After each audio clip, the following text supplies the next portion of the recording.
Open a search result in London. Stream a video hosted in Virginia. Back up a file from Tokyo. If that data crosses an ocean, more than 99% of intercontinental data traffic travels through submarine telecommunications cables, not through satellites. It moves as pulses of light through fiber strands lying on the seabed. And between 2025 and 2027, the value of new cables forecast to enter service exceeds $14 billion. So who pays for this network and who controls it? There is no single owner of the Internet, but its physical international layer is mostly private, and an increasing share is financed and used by the same companies that operate cloud platforms, search engines, social networks, and AI services. Your journey begins wirelessly, but only for a short distance. A phone connects to a router or cellular tower. From there, the data usually enters terrestrial fiber and travels toward a data center or an international cable landing station. At the landing station, terminal equipment converts and directs optical signals into a submarine cable. Repeaters positioned along long ocean routes amplify those signals. At the opposite coast, another landing station feeds the traffic into a domestic network and eventually into its destination data center. A deep ocean cable can be roughly the diameter of a garden hose. Near shore, where anchors and fishing activity create greater danger, cables are more heavily armored and may be buried. And data does not necessarily follow one permanent route. Network operators can divide traffic among several cables and redirect it when capacity or conditions change. Satellites are essential for remote coverage, mobility, and emergency connections, but they do not replace the enormous capacity and low cost per transmitted bit of ocean fiber. That is why the international internet is physical before it is virtual. Cable owners also distinguish between potential capacity and lit capacity. Potential capacity is what a system could carry with all the necessary terminal equipment installed. Lit capacity is what has actually been activated. Owners normally add equipment as demand grows rather than paying to activate every possible channel on day one. So a headline describing a cable's maximum capacity does not mean all of that capacity is immediately in service. Telegeography forecasts that cables entering service from 2025 through 2027 will represent more than $14 billion in construction value. That number needs an important label, forecast. It is based partly on announced contract values and industry estimates. It excludes later capacity upgrades and annual operating expenses. Some projects may slip by 1 to 3 years, and others may fail to complete their financing. Even with those caveats, the direction is clear. Cloud computing, AI infrastructure, streaming, data center growth, and the need for alternative routes are driving an unusually large construction cycle. A new cable is not only extra bandwidth.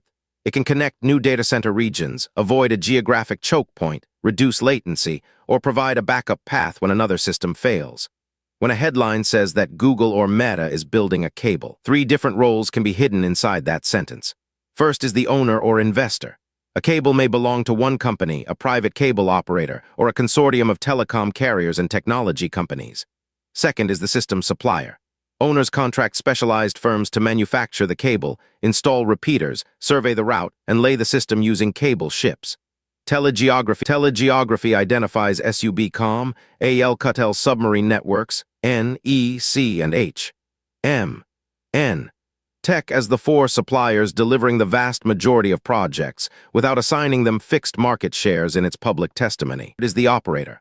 Owners or designated operating entities manage terminal equipment, activated capacity, maintenance arrangements, and access for customers.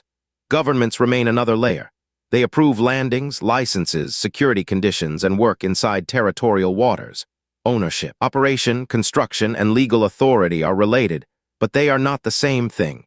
Historically, national and international telecom carriers formed consortia to finance cables. Later, private cable businesses built systems and sold capacity to carriers. Now the largest content and cloud providers have become central investors and users. According to Telegeography's recent testimony, a handful of content providers use 74% of the world's international telecom capacity. That is a usage figure, not a claim that they own 74% of all cables, and not a claim that every internet packet belongs to them. At enormous scale, direct investment can make business sense. A hyperscaler can link its own data centers, plan for internal demand, improve route diversity, and avoid relying entirely on purchased wholesale capacity. The arrangement can resemble an anchor tenant in a condominium. A large investor secures the capacity it needs, while spare fiber pairs may be sold or exchanged with carriers and internet providers. Meta's Project Waterworth shows the scale of the shift. Meta says the planned system will extend more than 50,000 kilometers, reach 5 major continents, and connect areas including the United States, India, Brazil, and South Africa. It is described as a multi-billion-dollar, multi-year investment using 24 fiber pairs. Meta also says the route will maximize cable laid in deep water, down to 7,000 meters, and use enhanced burial in higher-risk shallow areas. But Waterworth is an announced project, not 50,000 kilometers of operational capacity today. Its importance is strategic. A company known for apps and advertising is financing infrastructure longer than Earth's circumference to support its global services and future AI demand. Google is pursuing a different-looking but equally strategic expansion. Announced in February 2026, America to India Connect is tied to Google's 5-year, $15 billion AI infrastructure investment in India. It is not simply one cable running directly from America to India. Google describes 3 route groups around a new international gateway at Visakhapatnam. First, Vizag and Chennai connect toward South Africa using Aquino and NuVEM. Second, Vizag connects toward Singapore using BOH Sun and TABOOA. Third, Mumbai connects toward Western Australia using Tile AY Link and Hono Moehna. The objective is route diversity, connecting India from different directions instead of depending on the same landing locations and corridors. Cable faults are normal enough that the global network experiences roughly 4 each week. Most are not dramatic attacks. Phishing activity and dragged anchors cause a large share of accidental damage. Users often notice nothing because operators reroute traffic through other systems. Repair is still difficult. Engineers locate the fault, secure permits, dispatch a specialized vessel, recover the cable from the seabed, remove the damaged section, splice and replacement cable, test it, and lower it again. Telegeography's testimony describes a specialized global fleet of 62 installation and repair vessels. It also reports that the average delay between a fault and the start of repair work is approximately 1.5 months worldwide, often because of permits, customs, port clearance, or maritime rules rather than sailing time. Individual repair operations can cost as much as $1 million per day. That makes redundant routes cheaper than allowing a critical service to remain unavailable. Economic value appears at several layers. System suppliers and specialized ships are paid to manufacture and install the infrastructure. Cable owners can use, lease, sell, or exchange capacity. Telecom carriers can combine international capacity with terrestrial networks and sell connectivity to businesses and internet providers. For hyperscalers, the return can be indirect. Reliable cables support cloud subscriptions, advertising, paid digital services, and access to globally distributed data centers. The cable does not need to charge every end user directly to be valuable. More capacity can reduce the cost of moving each bit and increase competition on a route. But a new landing does not automatically guarantee a cheaper consumer internet bill. Local backhaul, domestic competition, access agreements, and regulations still determine how much of that benefit reaches households and businesses. The company named on a cable is therefore not always the only or even the most visible economic winner. No company owns the internet as a whole. Control is divided into layers.